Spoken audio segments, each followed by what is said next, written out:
영국의 라스치트카 교수는 꿀벌의 감각과 행동을 연구하는 생태학자로 늘 그들의 행동을 실험하고 관찰합니다. We're trying to do an experiment that in the past has only been tried with primates, chimpanzees, or corvid birds, and that's a string pulling task.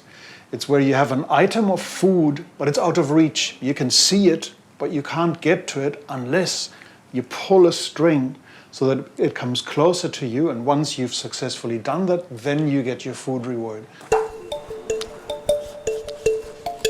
직접 닿을 수 없는 먹이를 다른 방법으로 얻어낼 수 있는지 꿀벌의 문제 해결 능력을 관찰하는 줄 당기기 실험.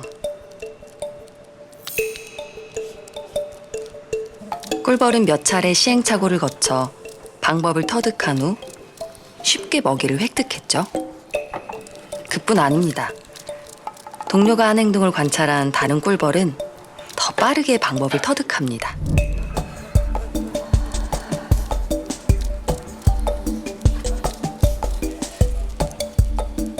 공을 굴려 홈에 넣으면 보상을 받을 수 있는 공 굴리기 실험.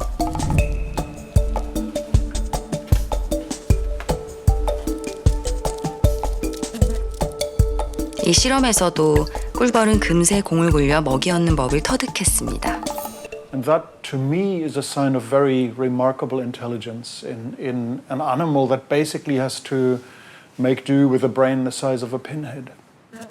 We also found, very amusingly, a kind of play-like behavior where they seem to enjoy rolling balls around.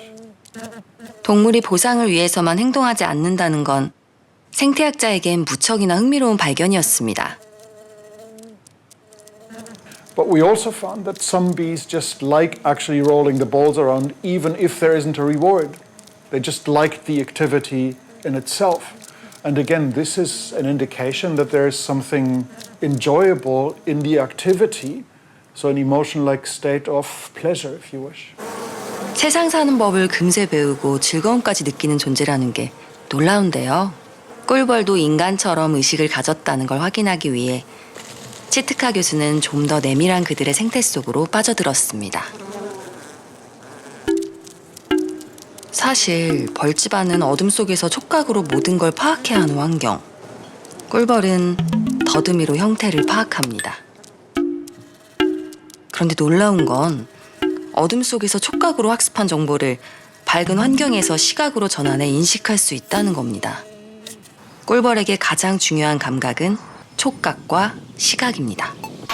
특히 봄부터 시작되는 꽃꿀 채집을 위해선 어떤 꽃이 어디에 얼마나 있는지 온 감각을 동원해 파악해야 합니다.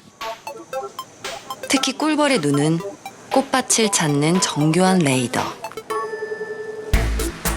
꿀벌은 2개의 겹눈과 3개의 혼눈을 가졌는데 겹눈으로 빛의 흔들림을 파악하는 편광을 볼 수 있습니다. 그 덕에 태양의 위치를 기준 삼아 비행 방향을 잡고 시속 30km 속도로 멀게는 10km까지 꽃가루 수집을 나갑니다. 꽃밭을 열심히 누비던 꿀벌은 태양의 변화를 감지할 수 있어 저녁이 되면 칼퇴근하는 직장인처럼 집으로 돌아옵니다. 꿀벌은 주변의 지형 지물까지 이용해 집으로 가는 길을 기억한다는데요. 이건 단순히 기억력만이 아니라 꿀벌이 정보를 추론하고 통합하는 능력을 가졌다는 걸 확인하는 실험입니다. 또 여러 차례 꽃밭을 오가며 최단거리의 지름길까지 파악한다니. 작은 곤충이라고만 생각했는데 지적 능력을 가진 꿀벌이 달라 보이네요.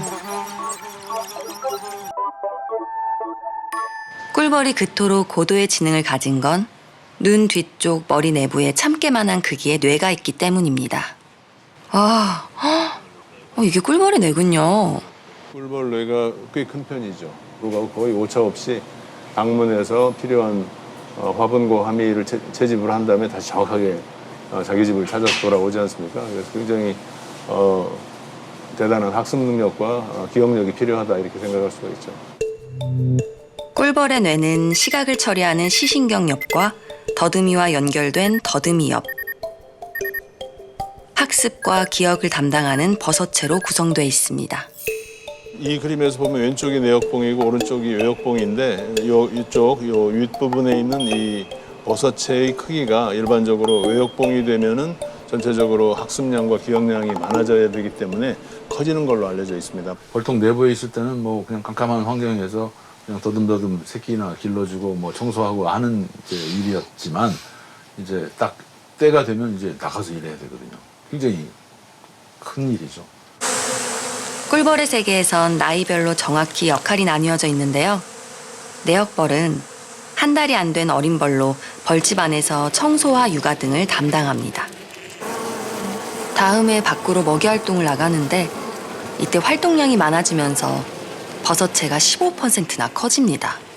이처럼 작지만 정교한 뇌를 가진 꿀벌을 위협하는 건 무엇일까요? 벌 그 등에다가 아주 소형 마이크로칩을 붙이는 과정입니다.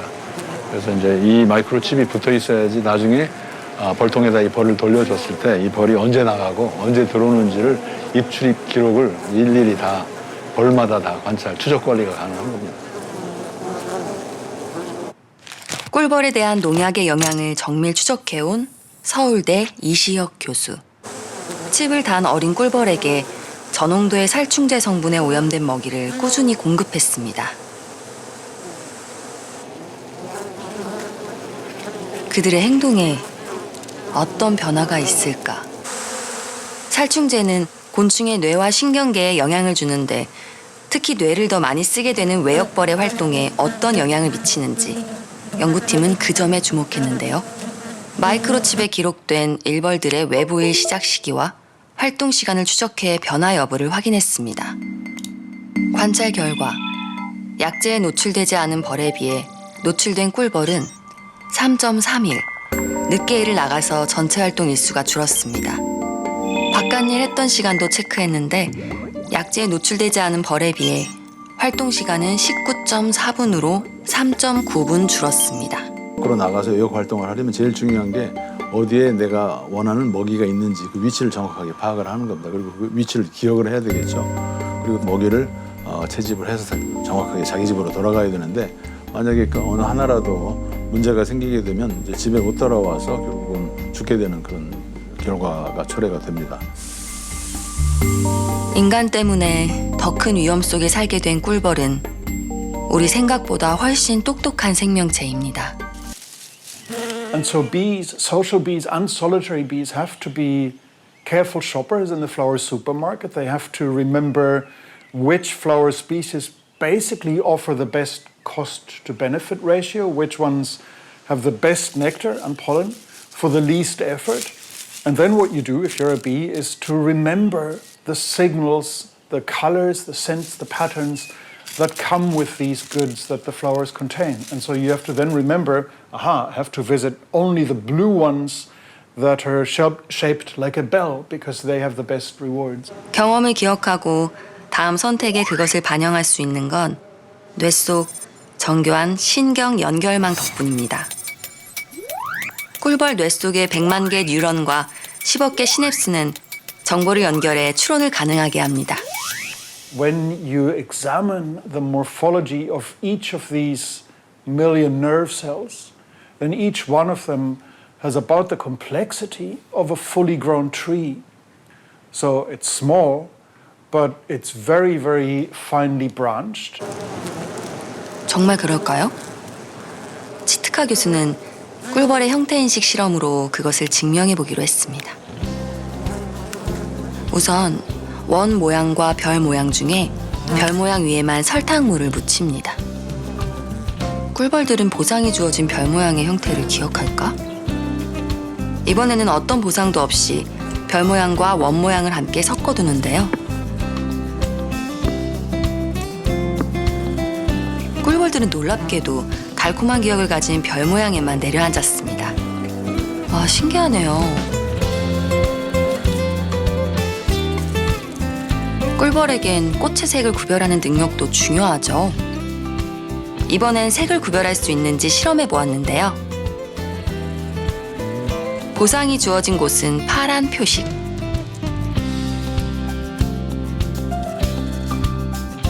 그런 다음 보상이 전혀 없는 상태에서 꿀벌의 행동을 관찰했는데요. 이번에도 꿀벌은 정확히 파란 표식만 찾아다녔습니다. Many people think that bees are naturally attracted to certain shapes or colors, but the truth is that actually they learn them. They learn that certain shapes come with rewards, and they memorize them and then seek out the flowers of the same shape that in the past they have received the best rewards on. 그렇다면 꿀벌은 얼마나 복잡한 것까지 기억할 수 있을까요? 사실 꿀벌은 인간의 가장 오래된 가축이죠. 수천 년 전부터 인간과 함께해 왔으니까요. 뭐 그런 오랜 역사가 아니어도 양봉가는 수시로 벌통을 열어 벌들의 동태를 살핍니다.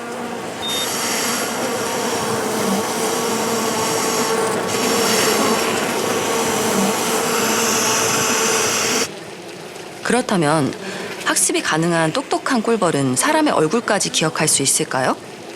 나 진짜 궁금하다. 과학자의 호기심이 발동했습니다.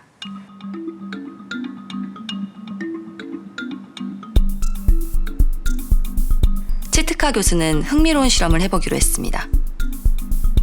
동일 인물인데 연령대를 달리한 2장의 사진을 준비하고 나이 든 사진 앞에만 설탕물을 두었는데요. 그 즉시 자연스레 벌들이 달콤한 유혹이 있는 쪽으로 몰려들었죠. 같은 방식으로 이번엔 아무런 보상 없이 사진만 걸어뒀습니다. 결과는 마찬가지였습니다. 벌들은 보상이 주어졌던 그 얼굴을 기억했습니다. 꿀벌의 기억 능력은 거기서 끝나지 않았습니다. 잠을 자는 동안 꿀벌은 어제의 기억을 선별하여 장기 기억으로 저장합니다. 인간과 마찬가지로 말이죠. 그런데 뇌파로 감지되는 꿀벌의 꿈속에는 달콤하고 아름다운 기억만 있는 건 아니었습니다. 정말 벌들도 악몽을 꿀까요? 치트카 교수는 나쁜 경험도 기억하는지 실험을 통해 알아보기로 했습니다. There are all kinds of animals that hunt bees, and one of them are so-called crab spiders that hide on flowers. They don't build a web, but they sit and wait on a flower for an unassuming bee to land. And we simply asked in a laboratory setting, can bees learn about this? 우선 개거미 모형을 만들고 그 모형 앞에 꿀벌을 유인할 설탕물을 놓아둡니다.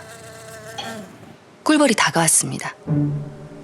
향에 이끌려 정신없이 설탕물을 먹고 있을 때 갑자기 자극을 줍니다. 놀랬겠네요. 그렇게 한번 놀란 꿀벌은 그 주변에 얼씬도 하지 않았습니다.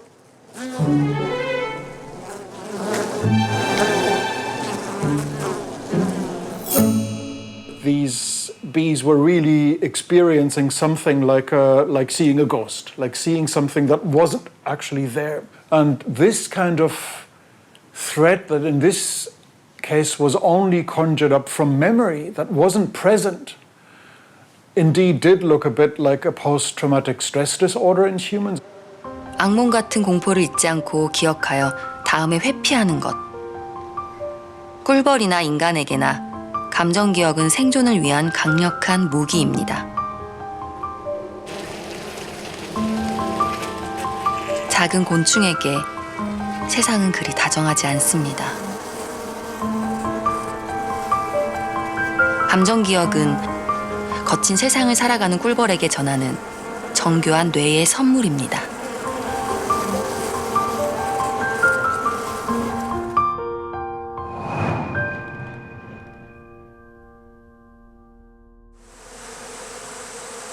만케는 5만 마리 벌이 봉군을 이루고 사는 육각형의 벌집.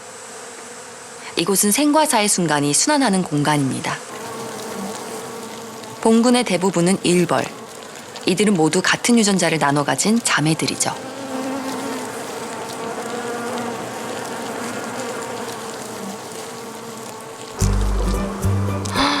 어머나, 유충에서 번데기 과정을 거쳐 21일 만에 단단한 밀랍 뚜껑을 뚫고 꿀벌이 세상 밖으로 나옵니다.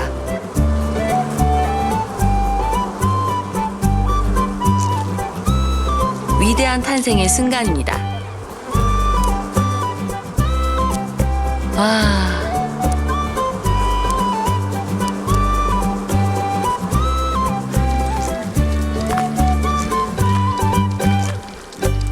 왕대에서 로열 젤리만 먹고 따로 키운 여왕벌은 탄생부터 다릅니다. 여왕벌은 알을 낳는 존재. 단 한 번의 혼인비행으로 약 20마리의 숫벌과 짝짓기를 합니다. 행동이 둔해진 만큼 여왕벌의 정자낭이 무거워졌습니다. 이제 여왕벌이 해야 할 일은 쉬지 않고 평생 알을 낳는 것입니다. 여왕벌을 돌보는 시중벌들이 여왕벌 곁에서 출산을 돕는데요.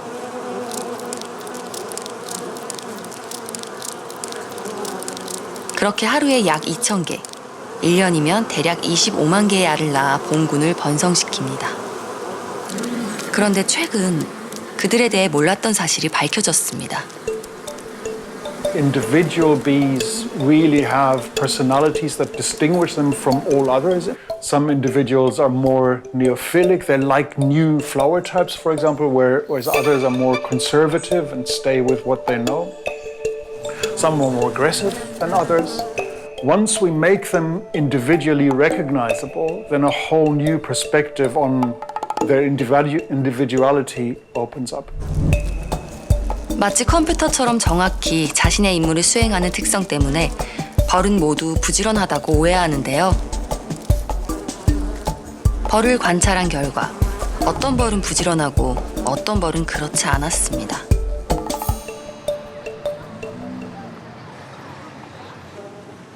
실제로 서울대학교에서는 벌마다 일한 시간과 양을 기록해 보았습니다. 관찰 결과 벌이 일을 시작한 시간과 업무량, 바깥 일을 하는 패턴이 제각기 달랐습니다. 참 흥미로운 결과네요. 치트카 교수의 연구에서도 봉군에 따라 학습 능력이 최대 5배까지 차이가 났고요. 적극성이 떨어지는 봉군은 꿀 채취량도 40%나 적었다고 합니다. 이런 차이는 꿀벌 생태계에 어떤 영향을 미치는 걸까요? 굉장히 다양한 그런 행동 패턴을 가지는 애들이 있다는 건 어쩌면은 좀 다행일 수도 있어요. 왜냐하면 그만큼 유전적으로 다양하다는 얘기니까 아주 장기적으로 볼 때 벌의 생존이 더 높아질 가능성도 얼마든지 있다고 봅니다. 초여름, 분봉이 일어났습니다. 집을 나온 용감한 벌들이 새로운 왕국을 세울 준비를 합니다. 용맹한 벌만 있는 봉군은 위태롭고 조심스러운 벌만 있는 무리에겐 번영이 없습니다. 생명체의 다름은 생존과 번영을 위한 필수 조건입니다.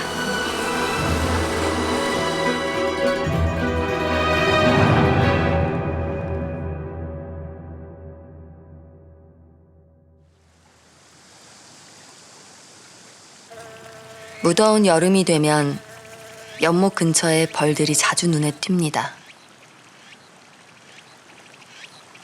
벌은 꿀만 빠는 줄 알았는데 물도 마시는군요. 꿀벌은 물로 자기 목을 축이기도 하지만 자기 몸을 물탱크로 쓰기도 하는데요. 몸에 물을 담아가 벌통 내부 온도를 낮추는 냉각수로 쓴다네요. 참 볼수록 기특한 녀석입니다. 그런데 농사가 한창인 계절엔 농약에 오염된 물 때문에 벌들이 큰 낭패를 보기도 합니다.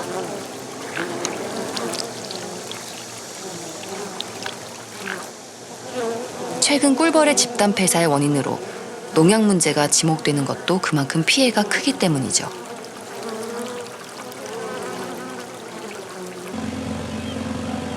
가장 문제가 되는 건 네오니코티노이드계 살충제. 국내에선 작물의 생육 초기부터 수확 전까지 농번기 내내 두루 쓰입니다.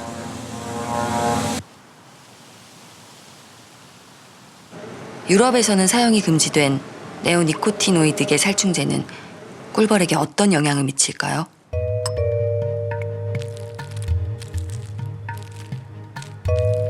농약에 오염되지 않은 건강한 꿀벌에게 설탕물 냄새를 맡게 했습니다. 꿀벌은 즉시 반응을 보이면서 긴 혀를 쭉 내밀었습니다.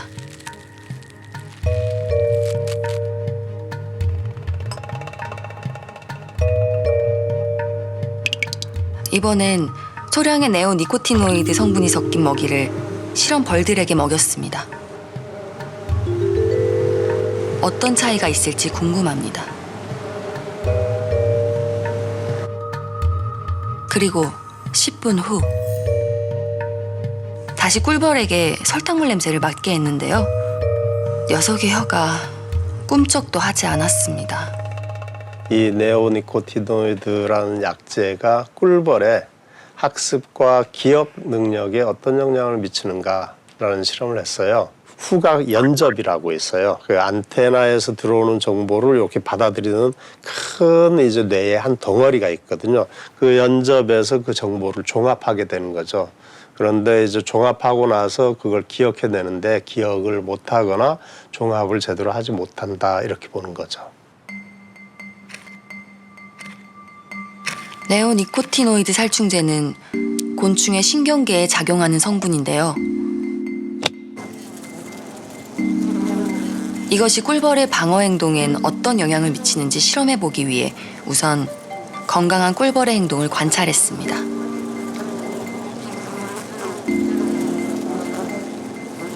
원래 꿀벌에게는 냄새 지문이란 게 있어서 다른 봉군의 개체가 침입하면 이처럼 그 즉시 알아차리고 침입자를 공격합니다. 그들은 무자비하다 싶을 만큼 침입자가 죽을 때까지 공격을 멈추지 않았습니다.